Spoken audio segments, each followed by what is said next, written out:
Oh, hi, everyone. I was just here looking at the book. I'm really ready to read to you today. Again, I've got my iced tea here. I've got the book. I'm really ready to go. I hope you're ready to hear more from this story. Last time we left off, the dad of our two kids had met a time-traveling Stegosaurus in an air balloon, it looks like, but he's got a different name for it.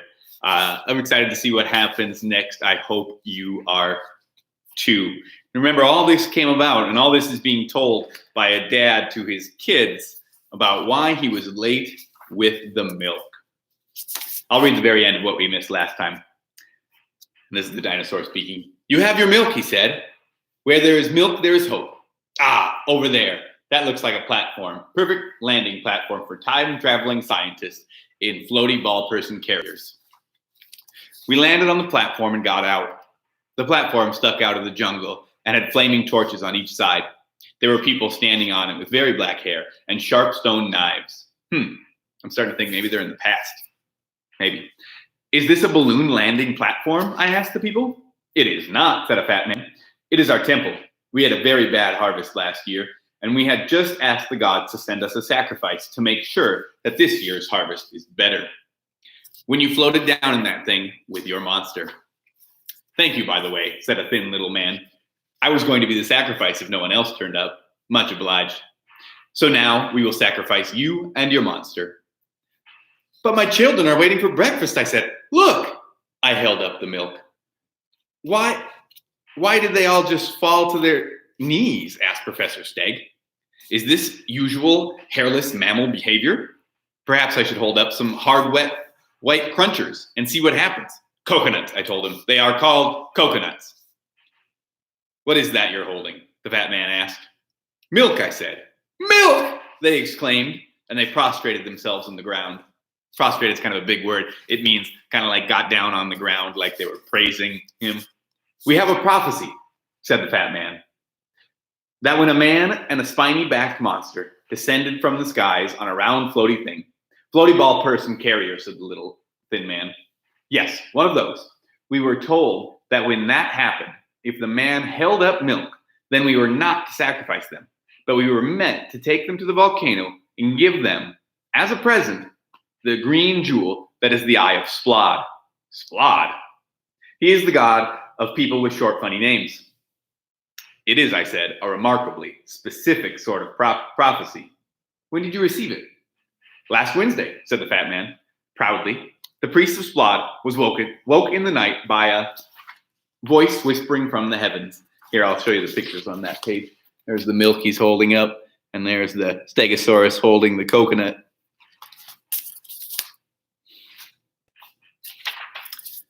"And when he went to look and see who it was, there was nobody there. Also, he was sleeping on top of the temple, and nobody else could have been up there with him. So it must have either been Splod himself talking or one of his angelic messengers." We walked together down a jungle path. I'm wondering, who did give him that prophecy? Trying to make a prediction. We walked together down a jungle path. Professor Steg carried the rope in his mouth that led up to the balloon, and he dragged the balloon along. After half an hour, we reached the volcano. It was not a very big volcano. There were wisps of smoke coming from the top of it. On the side of the volcano, there was a carving of a big, scary face with one eye in the middle of its forehead. The eye was the biggest emerald I had ever seen. "A special shiny greenstone," said Professor Steg with his mouth full of rope. Probably sounded more like The fat man clambered up the side of the volcano. "It is a good thing that Splod himself told us to give you the eye of Splod," said the little thin man who had narrowly avoided being sacrificed. Here are the people.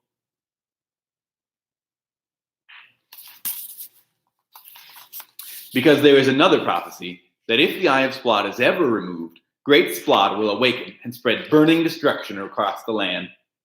"Here you go," said the fat man. He handed us the emerald. Professor Steg nipped up the rope ladder with it into the balloon's gondola and began to install the emerald in the time machine. Now, one thing I noticed is these next words, I think they're written differently because, remember, it's the dad telling us this story. These words right here. It's the dad telling us this story but the kids are listening to the story. And I think these are the kids chiming in right here. Hang on. He was a stegosaurus? Yes. Then how could he just nip up a rope ladder? He was, said my father, a large stegosaurus, but very light on his feet. There are fat people who are excellent dancers. Are there any ponies in this? Asked my sister. I thought there would be ponies by now. Anybody have a sister who's really interested in ponies like this young lady? And here's a picture of her eating her cereal, wondering about ponies. It looks like maybe that's the pony she's hoping for. That's a funny looking pony. I was standing on the ground holding on to the rope ladder. This must be the dad again. I was standing on the ground holding on to the rope ladder when the ground shook and the very small volcano began to belch smoke and lava. Splot is angry, shouted the little thin man. He wants his eye back. There was a rushing wind and the balloon jerked me up into the air, high above the splurting lava. Unfortunately, I dropped the milk. I wasn't holding onto it tightly enough. It landed on the top of Splod's head. Professor Steg hauled the rope ladder up with his tail. I've lost the milk, I told him. That's not good, he admitted. But I know where it is. It's on top of Splod's head, on the side of the volcano. Professor Steg said, Good Splod! What on earth is that? Before our eyes, another balloon just like ours appeared over by the volcano. A man, before we go on, here's the picture of him dropping the milk, it looks like, into the volcano. A man hurried down the rope ladder. He placed a large emerald in Splod's eye, picked up the milk from Splod's head, ran up the ladder, and the balloon vanished. Hey, wait a minute. I'm wondering something here. I'm going to read that part again. They see a man hurried down the rope ladder. This is a different man, maybe. He placed a large emerald in Splod's eye, picked up the milk from Splod's head, ran up the ladder, and the balloon vanished. Sounds a lot like our dad. I wonder. The very small volcano stopped erupting as suddenly as if it had been turned off. That was a bit peculiar, wasn't it? Said the professor. It was, I agreed. Gloom and despair and despondency overcoming me. That man in the balloon stole my milk. We are lost in the past with jungles and pirates and volcanoes. Now I will never get home. My children will never have breakfast. We are doomed to float forever through the dusty air of the past in a hot air balloon. It is not a balloon, said Professor Steg. It is a floaty ball person carrier. What nonsense you do talk.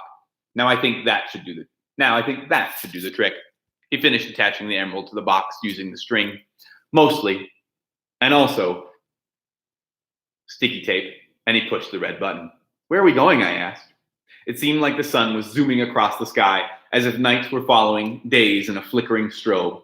The far, far future, said Professor Steg. The machine stopped. We were hanging in the air above a grassy plain with a very small gray mountain beneath us. There, said Professor Steg. It is now an extinct volcano.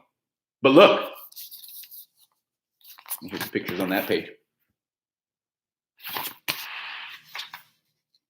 I have a connection. That looks an awful lot like something we just saw. If they're in a different place, it looks a lot like the one we were just in.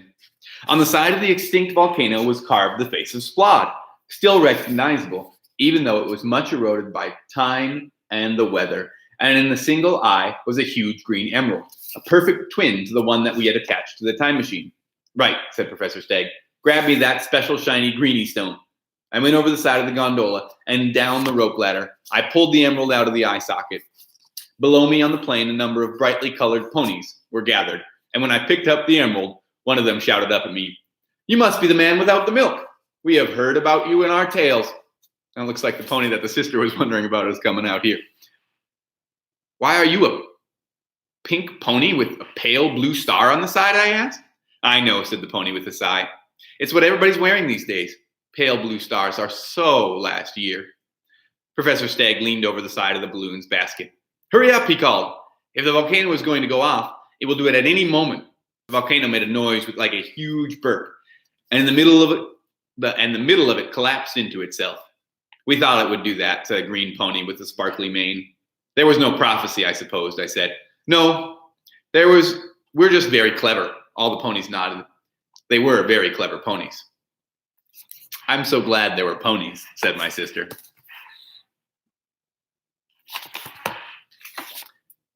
I think that's where we'll stop today. It's been 10 minutes. That's probably enough time for us to be looking at a video screen, listening to a story. But in the comments, tell me, there's some time traveling happening in this story. Something I like to think about sometimes, if you could time travel to any time period, where would you go? Would you go to the past? What would you see? Or would you go to the future? And what would you hope to see? Put a comment in on our Google Classroom about where you would go if you were going somewhere in the future. Miss you guys. Bye.